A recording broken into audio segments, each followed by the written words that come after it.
live. Um, if you can hear me, please just write a quick message in the chat so we can confirm that our setup is working correctly. You can also write where you're from or what you're interested in, and we'll try to answer some questions from the chat at the end of the webinar. So feel free to send your questions during the webinar, and if we have time at the end, we'll address those questions. Hi, Simon. How are you doing? I'm good, and you? Good, thanks for asking. So I don't know if it's noon for you, if you're in the West Coast, so it may be in the morning, but I hope you're having a good day, or I hope you'll have a good day. I don't see any message in the chat, but I guess that you're hearing us. Otherwise, you would probably just write, I'm not hearing you. We will start. Just share our. Okay, so Simon, I know you like the name of the webinar, so I'll let you say it. Thanks, Leo. So it's Debunking EV Charging Myths and Smart Energy Solutions for Single-Family Homes. I know you like the debunking part of the title. So our goal is to go over some EV charging myth, and we decided to talk about smart energy solutions because we're not only going to talk about EV, talk a bit about solar, off-grid, and other type of energy management or load management solution we can use in single-family home.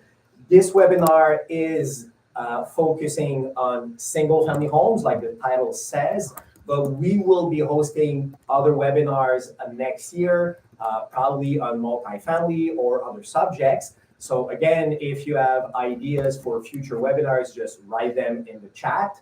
We will also send a link so you can already subscribe to next year's first webinar.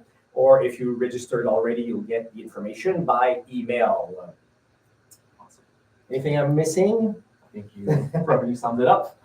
So let's present ourselves. So Simon, who are you? Hey, this is me. Yes, so I'm Simon. I'm technical advisor for RVE. So I'm the tech guy here. So if any has technical question on the support line or support email, it all goes to me. So I'm the one answering them. So I will be accompanied by. This is me. But before me, also a licensed electrician. Yes. So yes. We have 2 licensed electricians working in-house at RVE for, like Simon said, supporting the ECs, the contractors on the field, but also for any kind of technical questions or helping electrical designers with their plans and designs.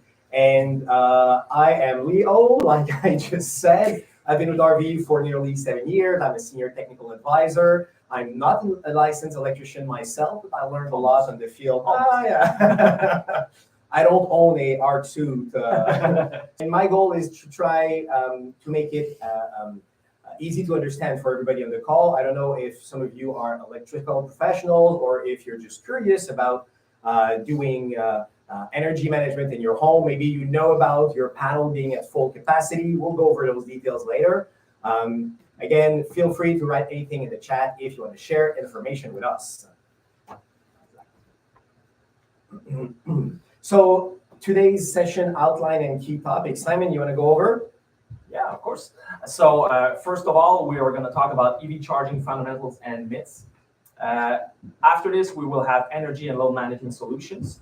And lastly, solar integration and off-grid solutions, all for EV/EMS. So we try to put multiple subjects within each of those 3 topics. You'll see there's going to be a discussion between Simon and me, or again, you if you write something in the chat. I'm repeating this because I see nothing yet, but don't worry. And we'll try to go over each topic probably for around 10 minutes. So we don't have a hard stop before the end of the hour, but we'll probably be done before. If you have specific questions, ask. First topic, EV charging fundamentals and myth. So Simon, you asked me right before we joined, how are you going to explain V2X? Which one are you going to start with? So I'm just going to start by explaining what is V2X. You may have never heard of that acronym, but if you're curious about electric vehicles or grid management, or all those newer technologies. You probably heard about the acronym V2X, or you may have heard of V2L or V2H or V2G, which may sound a bit confusing. So let's put it in a very simple way. V2X means vehicle to everything or anything. It means a battery pack in your electric vehicle. It stores energy. The idea is that you can send this energy from your vehicle to anything. And anything, in fact, V2X encompasses V2L, V2H, and V2G. So let's start with V2G. So the biggest one or the most complex one. V2G is vehicle to grid. So your local utility has a grid, the distribution network. It would mean sending energy back from your own vehicle to the utility itself, to the grid. So it would mean sending back the energy that you already bought, put in your car, and send it back to the whole grid or the whole utility network so they can sell it back to different households. For sure, to do this, you will get a credit for the energy you send back to the utility. So it's feasible, but it's more complex because it's not only about your own home, it's also about the local grid, local companies, local utilities. V2H is probably the most interesting of all those. I agree. It means sending back energy from your vehicle to your home. So you probably, not to say probably, but you may have seen in the past years about, for example, there was a snowstorm in Texas 2-3 years ago where people were using their Tesla to power their Tesla EV to power their whole home. The idea is like that the car, the vehicle, the battery pack in the vehicle is going to replace having an external battery pack, or it kind of replaces having a generator, for example. But to do V2H, and we can go into more details right after with you, Simon, you still need more technical components than just the charger in the car. Yep. You need some form of inverter, switch, sub panel, and everything. So it's like having a generator. It's a bit more complex, and there's more cost associated to it. And lastly, V2L is vehicle to load. It means having an adapter with your Ioniq 5 to plug in a leaf blower or a coffee machine where you're doing camping. If you have a gas-powered pickup truck, you already have in your pickup home onboard power. Vehicle to load is the exact same thing, but instead of having a gas generator in your pickup bed, it would use your car battery to power one or two specific loads. So it won't power your whole home. Exactly. In terms of technicalities for V2H, vehicle to home, Simon, what does it imply for a average non-electrical professional like myself, for example? Well, first of all, you need to make ways with an electrical contractor, so you can do it yourself, of course. What it might imply to is that you will need some types of, like you mentioned, because the battery itself stores electricity in DC, so a direct current, and all appliances doesn't work on DC. So you need to invert it in AC to make it to make your home provide from it technically. So you don't need to just shoot every power that you have into your house. If you do so, well, as soon as the utility come back, if, for example, in a case of a power outage, the utility might not like it because you will make the grid blow. So that's not what you want. So you will need a separate way of switching between individual, either the utility side, if you have a transformer, or your vehicle in this case. So it's a manual selector that you can use. There are some automatic ones that you can use too, but are more expensive, of course.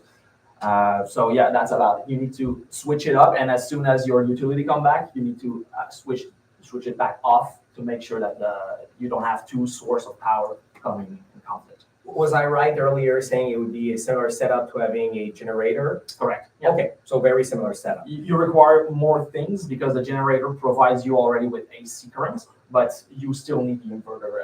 You will need additional component for it. But yeah, you're correct. I remember, and I don't have the article on hand right now, but there was an article on motortrends.com last year. One of the journalists just bought a Ford Lightning extended range that came with the free 80 amp charger, bi-directional, that would allow him to do vehicle to home. And I remember he had a small home panel and small utility service. I don't remember if it was 150 or 200 amp, but classic single family home service. And he called the contractor, and the contractor came in and told him that with all the additional components to install the EV charger and do bi-directional, the 80 amp EV charger, it would cost him an additional 20,000 US dollar.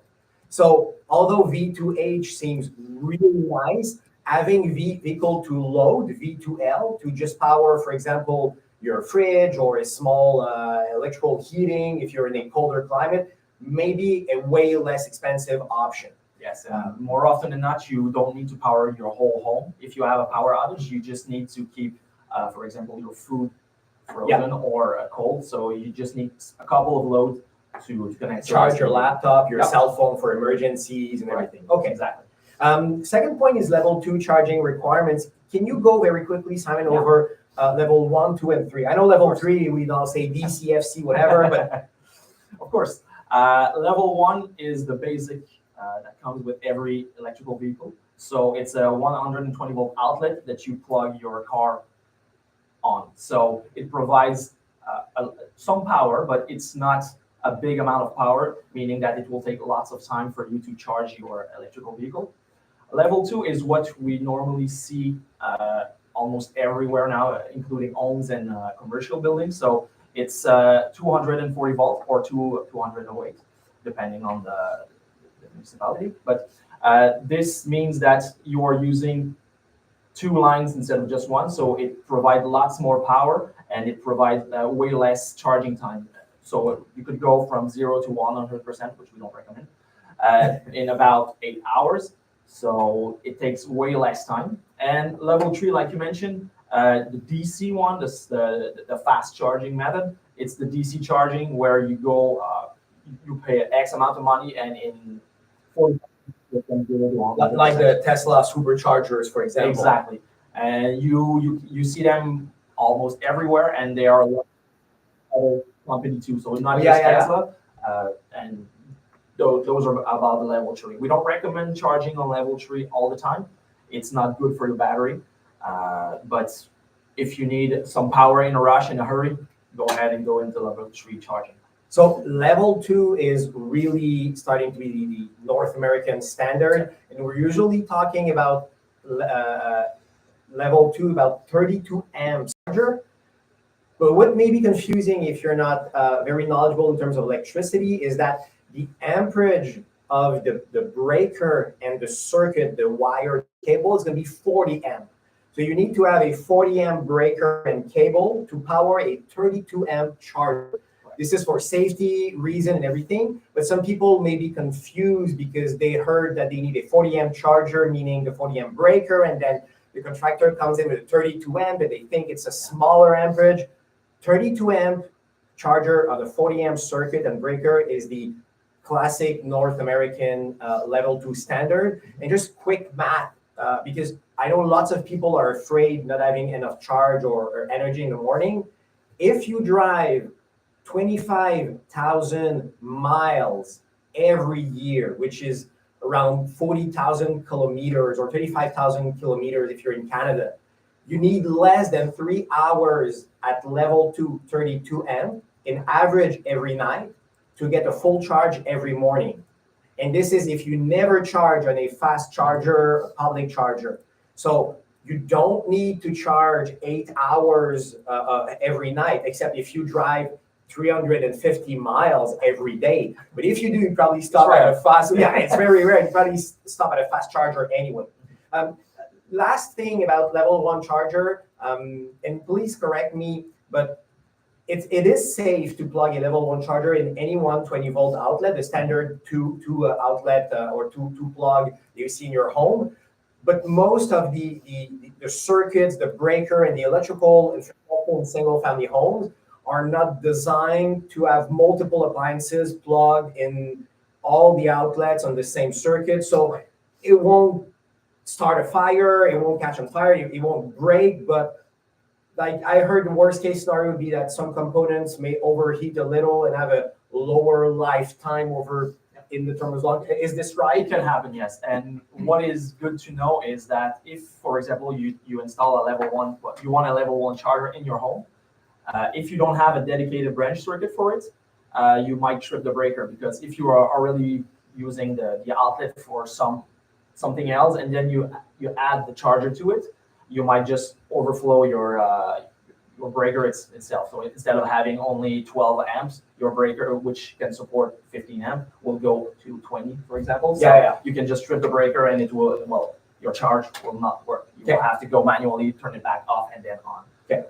And just so you know, the reason why we're talking so much about home charging is right now, yes, some people are charging on the road, at the office, at the grocery store, whatever. The more EVs we will have, the more we will need to charge at home. And right that most EV drivers charge over 80% of the time at home. And the more EVs there will be in the next 5, 10, 20 years, the more we will charge at home overnight, when the grid is less utilized, when electricity is less expensive. So it's basically like charging your cell phone. You come back home, you plug in your car, in the morning, you have enough energy for your day. I know that the cell phone is charged within an hour right now. I remember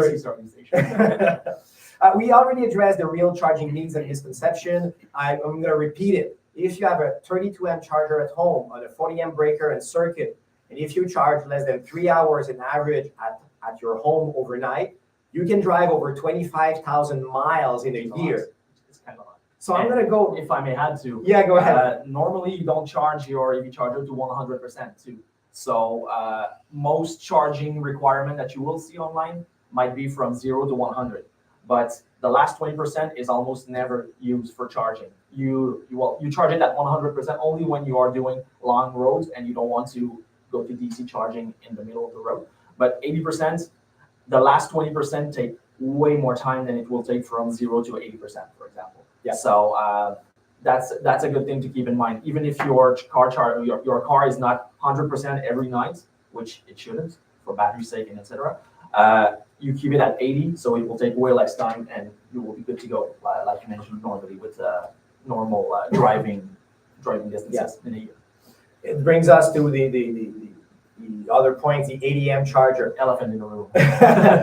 Again, the vast majority of people owning EVs don't own a Ford F-150 Lightning pickup truck with extended range and everything. But those exist, or if you own a Hummer EV or one of those really big commercial trucks, again, the 80 amp charger needs a 100 amp breaker and circuit. Just so you know, the vast majority of single family homes in North America have panel capacity between 100 and 200 amp. So basically, it's impossible to install one of those chargers in probably 99.9% of single-family homes in North America without doing a service upgrade, which means speaking with the utility, saying, hey, I've got 200 amp, I need 400, or I need 320, can you give it to me? Putting papers, paying for permits, then changing the panel, changing the wiring, blah, blah, blah, blah. And sometimes the utility might not be able to provide you the requirement power that you need, so it's another... Yeah, and you're a contractor yourself, Simon, so please correct me, but I would see that 80 amp charger really interesting for an electrical company owning a few trucks, having, first, they're electrical contractors, they know how to work around electricity, but they would put 1 or 2 of those faster chargers, and they come back during dinner time or to get some parts at the office, and then they go back on the road and they can charge quickly. Do we see other applications for those really big chargers, except for really big homes if you want this? Yeah. But if you have space for it, well, go ahead. It might be a good for you if you have the extended battery. It will take way less time. But honestly, you could very well go with a 32 amp charger and it will be working perfectly fine. It's not because your truck or your vehicle can have 80 amp charging it that you are required to have 80 amp charging it. So you can still use a 40 amp breaker powered at 32 amps. It will do just fine. The only thing is that it will take maybe twice the time. Yeah. And if I do the math about, I said 25,000 miles and 3 hours at 32 amp, you need only 1 hour at 80 amp. But who sleeps less than an hour anyway? When you're at home, you're at home. So you can plug it. And sometimes even during the night, it's the time where your fees are less expensive. So it might be good to just charge it for a longer period of time because those fees are way less than if you charge it during peak time. Yeah. The last point, I just wanted to mention that I cannot tell you what incentives or programs are available in your area.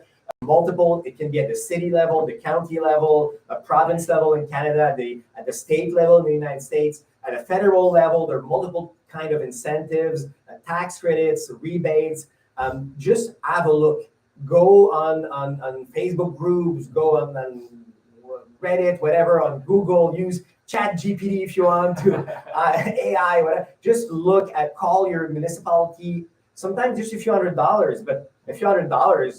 So keep in mind there are more and more incentives across North America, EVs themselves, but also for having EV chargers or infrastructure upgrade that would be needed. Right. You might be pleasantly surprised. Energy and load management solutions. So the first part was more, I was going to say less technical. We did address some more technical aspect. Still no comment in the chat, so either the chat is not working or we are doing a really good job. I hope it's the second one. Maybe we're okay. So energy and load management solutions.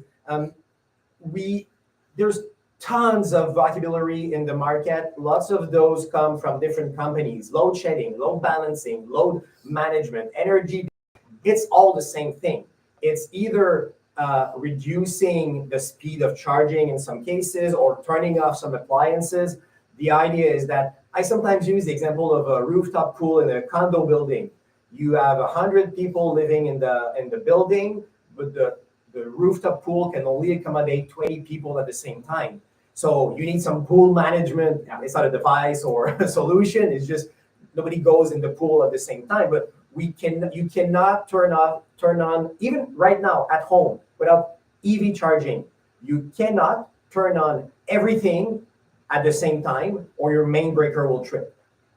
This is how it works. So we need those kind of energy or load management solutions, not only for EV charging, but also for electrifying other type of loads in single family homes. This is why there's a little calculation for electrical panel, because if you have a 100 amp panel, for example, and you just addition every single breaker together, you will be way more than 100 amp. But a little calculation allows you to just put a 100 amp breaker, main breaker, because they know that this won't work at the same time as this breaker, for example, or during winter when you need heating. If you use electric heating, you won't be using the AC, and vice versa. So I hope so. It might depend, but you shouldn't be. Yeah, and before I started at RVE, I thought that if you had free space in your panel to put a new breaker, voila, it was done. But this is not how it works. You need an electrical contractor or any professional to do a load calculation. So we have home capacity constraints.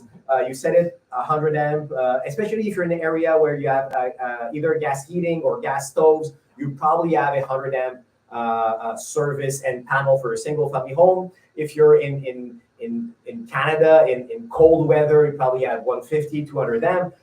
But in most cases, you won't have enough juice or capacity to add an EV charger. But it can also be, I see the second point, kitchen remodel without service upgrade. So I said earlier why you want to prevent doing a service upgrade. And if I give you a quick rule of thumb, a service upgrade is probably going to cost you between $5,000 to $8,000. Way more depending on the size of it. Yeah, US dollars, like 5-6 thousand US dollars, probably for sure. Kitchen remodel or adding other loads than EV charger. So how does energy or load management help you as a contractor?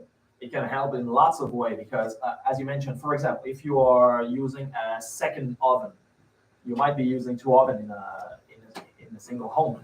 If you had the second one, well, you will be over the load calculation itself most of the time. So energy management system, it can help you in adding a second, in this example, a second oven, and you can have it that as soon as you reach a certain amount of power in your panel, then the second oven will automatically turn off. I said oven, but you can go with a hot tub if you like, a sauna, spa. So you can be using your spa and sauna, everything at will, unless you reach 80% of your electrical capacity of your panel. So this can help in lots of ways, not just EVs, but way more than just EVs. Thanks. And we're doing a overview. Our goal today is not to do a product presentation. You got our email addresses at the start. You'll get any way to contact us at the end of the webinar. Or you can go on rve-usa.com or rv.ca if you're in Canada to have a look at the different products we're offering. But this is not a sales pitch. Our goal was really to try to inform you about different things. But keep in mind that doing energy management or load management or any of those fancy terms I mentioned earlier is a nice way to save money, prevent you to do a service and panel upgrade, keep your existing infrastructure, and just optimize your electricity usage. For example, our energy management device, the DCC, will simply shut off your EV charger or cut power to the EV charger during when you're cooking a turkey, it's dinner time, you're in a colder weather or a warmer climate, and you have either electrical heating or electrical AC working on, your car charger is going to stop. Just stop working during a few hours, maybe sometimes less than an hour, and then it's going to start back. It's going to be re-energized as soon as you stop using all those other appliances. And then you go to bed. And again, even if you only sleep, let's be realistic, 5 or 6 hours, you still get twice what you need to drive 25,000 miles. Yeah. So if you charge 6 hours every night, you can drive 50,000 miles a year, which is really way over the average. Smart load distribution techniques. I don't want to go too much over detail because I know it's usually associated more with multi-family settings or commercial settings. But keep in mind that in a single family home, you don't need a fancy network with software, recurring fee system, whatever. Usually very simple electrical devices like, again, energy management systems or load management systems are going to do a really great job. So just quick mention. Again, we're going to do more than one webinar in 2025. One we already know will be on multi-family energy management systems or solution. Another point, and this is maybe the only time when I want to compare our DCC, so RVE's product, and other solutions on the market. It says it's just consumer grade products. If you have a look on our website, we choose to have a metal enclosure, industrial components. Everything we use in our products is industrial grade or commercial grade. So there's less chances it'll break over the long term, less parts replacement, less risk of overheating. Again, metal enclosure is for you at home. If you're not an electrical contractor, you may prefer a fancy small plastic cover with collars, but for electrical contractors, having something more rugged, more durable is usually what's recommended. So you want it built tough. Yeah, exactly. And the DCC, especially in a single family home, is really a install and forget device. So electrical contractor comes in, installs everything, and just tells you, hey, Mr. and Mrs. Klein, it's possible that your EV charger or your hot tub is turned off during a few hours during summer when AC kicks in. Bye-bye. And then you forget about it. And in the morning, you always have a full car, or in the evening, you can always do some hot tubbing. Future-proofing installation, again, more quickly. It can be really nice because, if I may, you are not just stuck with what you're installing after the DCC. So it's not, like you mentioned, other solutions where you might have intelligent charging or any station that requires Wi-Fi. Everything that you need to have either internet or, well, really lots of things. What can be nice with the DCC is that you can install right now an EV charger, and in the future, if you change model and you want to change EV charger, it can happen. Well, you can always change the EV charger after having installed the DCC 12 without any problem. So you're not stuck with what you're trying to install right now.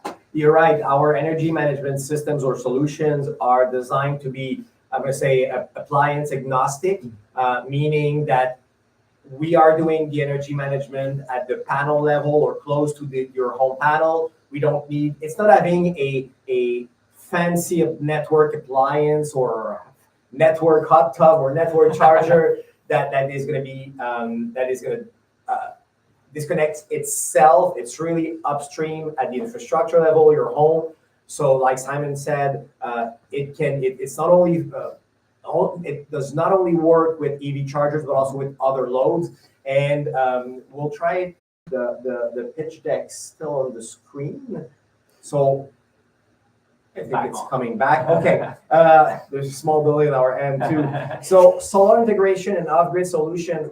The first point, there's two ways to see it. Yep. I'll let you, right after me, tell what you had in mind earlier, but multi-device integration is also about, you have, for example, a 200 amp panel at home, you want to add an EV charger plus a hot tub, and you are already at full capacity. You could have two energy management systems, one for the EV charger, one for the hot tub. One would have a priority over the other. I'm not going to go into, again, all the technical details and how it's configured and everything, but there are ways to install. So if you have your panel at full capacity and you want to install more than one appliance, or maybe one this year, but your hot tub this year, and you know you're going to buy an EV within 5 years, you're not stuck, or you're not just pushing back the service upgrade. You'll be able to add more than one energy management device in the future.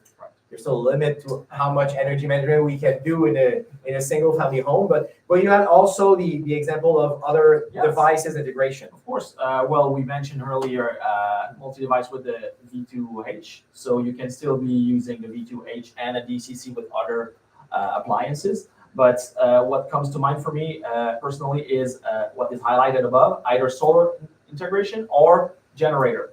So you can be using energy management system with those in mind. So you can have them, as for example, as soon as your solar is kicked in, you can have your EV charger shut off just because your solar power is not big enough to have all your load, including your EV charger. So in this case, you can have your EV charger be shut off. I say EV charger, but it can be your hot tub, any kind of load that you like. You can have it shut off as soon as you have the solar energy kicking in. And same as the generator. So you can have your generator being used, and as soon as it's used, likewise, if your generator is not powerful enough to accommodate everything, including the load connected to it, to your EV charger, for example, you can have it shut off in this case. So you can still be using a DCC, for example, in our case, and having the generator have priority, and say, even if the DCC says, oh, my panel is okay, I have enough space. If you know that your generator doesn't allow for it, you can just have the load shut off entirely. So if I try to put it in a very simplistic way, but if you have a generator, most of the time when you have solar panels, you will have a battery pack. You're either using solar in real time, so it's sunny outside, you can power your appliances, but if you're not using the solar energy when it's available and you don't have a battery pack, the energy is just lost. Yep. Okay, so most of the time with solar panels, you will have a battery pack. The battery pack or battery storage is the same thing as the battery pack in your car. Mm-hmm. And the generator is not a battery pack, but the gas in your generator is energy storage, and it just provides so again, to make it even more simple, battery storage with solar, vehicle to home, or generator with a full tank of gas, it's all the same. Yeah. It's just the energy used that is different. Okay, and in most cases, those systems will have less power than your home from the grid. So you need to private. So this is why if you have a generator, you probably have a generator panel, which is smaller, and the generator panel can power less appliances than your home panel from the grid. Yeah, because what we mentioned earlier is that when you have a power outage, for example, when you want to use your generator, you don't necessarily want to cook a oven using your oven, and at the same time use your AC, and at the same time use anything at all. So you want to prioritize the load that you want to connect to. You might require your Wi-Fi because you still want to work. It might be something that happened. But more often than not, you might have half of your capacity, even less than this. So what we normally see for a 200 amp panel, for example, might be either a 60 amp generator or some bigger generator, more costly generator might go to 100 amp. So, and you can use an energy management device like the DCC on your main panel if that's at full capacity. But because your backup panel with solar, battery pack, or generator is going to be smaller, you can also use one or two DCCs at this level to power more appliances. Yep, correct. And you can even use, if we speak about DCC, we can use one DCC if your panel is not big enough to have the EV charger. So if you want to monitor your panel, and you can have, for example, the generator send a signal to the DCC as soon as it's in function to make the DCC stop working. Okay. So shed the load at the same time. So you can be using one DCC to do multiple things together. If you're an electrical contractor and you're watching this, we won't go into all the different ways we can integrate the products, but we have lots of schematics on our website and our manuals, installation manual, spec sheet, and we have a licensed electrician that can help you. Just send an email at support@rv-usa.com or support@rv.ca if you're in Canada. Right. We kind of went over solar with EV charging, battery storage. Power requirements and limitations, I think we went over. I know it's an overview. It's a big topic, though. Yeah, especially when talking about off-grid solutions. There's so many things we can talk about, but it's always about being less grid, to rely less on the grid when there's a power outage or if you have a cabin in the woods. And the idea, again, is you have either energy from gas in a generator, you have energy from your car that you took from the grid, and then if you're doing vehicle to home or vehicle to load, or you're having solar panels that store energy in a battery pack that is not your car, or it could be your car too. I mean, there's multiple ways to, and those off-grid solutions are most of the time tailored or custom made. So this is why we don't have a one-size-fits-all, like for the EV charger installation on a standard 200 amp single family home exactly. service and panel. And I mentioned earlier that it's more often with power outage, but with solar integration, it's not necessarily for a power outage, because you might be using your solar panel to power almost everything per se, and then use your utility when either you don't have enough power. So if you already used all your power available, or you can, and then after you can be using the utility just for a small portion. So your fee will be way less expensive because you are using your solar for maybe 80% of your load, and then the utility for the rest. So it's not only with power outage. It might occur that you want to be using the solar devices instead of the utility first. Yeah, just so there's all the time it could be your primary source of energy could be your solar, and then you only rely on the grid when necessary. That's correct. Good. Real customer examples. You have like one or two cases either that you installed or you spoke with ECs in the United States over the past few years. Well, we have a lot of customers examples, but what we see is when people notice that it's not only for EVs, they are more inclined to use energy management system, because some might say, oh, if I have a hot tub, I don't want it to be shut off because it might get cold and freeze and everything. Yeah. But it will not be shed for more than maybe 1 hour, maybe 2 hours. Your water is already hot, so there's no problem whatsoever. So it's a combination of all those other types of load, I would say, that are the best case scenario. And we see more and more solar integration, like I mentioned, that wants to use their solar first and then have either a backup utility or something else. And you can still be using solar with generator and utility. So there's a lot of mix and match that can be done. So you can be good to go all the way. So if you don't have enough power with your solar, you might want your generator on the side, and you might have your vehicle too, giving power to the home. So you have lots of options that can be all customizable depending on your situation. And we don't know who's online right now watching us, or who's going to watch this webinar in the future. But we are talking about solar integration of grid solutions. The vast majority of you will have a standard single family home in a urban or suburban area with a probably 150 amp panel, and you will just have one or two added appliances, maybe no fancy systems to integrate. but there are the solutions, the energy management systems can be integrated at multiple level, and sometimes you just need a contractor if you have a more complex setup. And again, you can find lots of information on our website. I don't think we have any questions in the chat right now. So let's just, and it's been already 40 minutes. Goes fast. Yeah, I guess you already finished eating if you're on the Eastern time.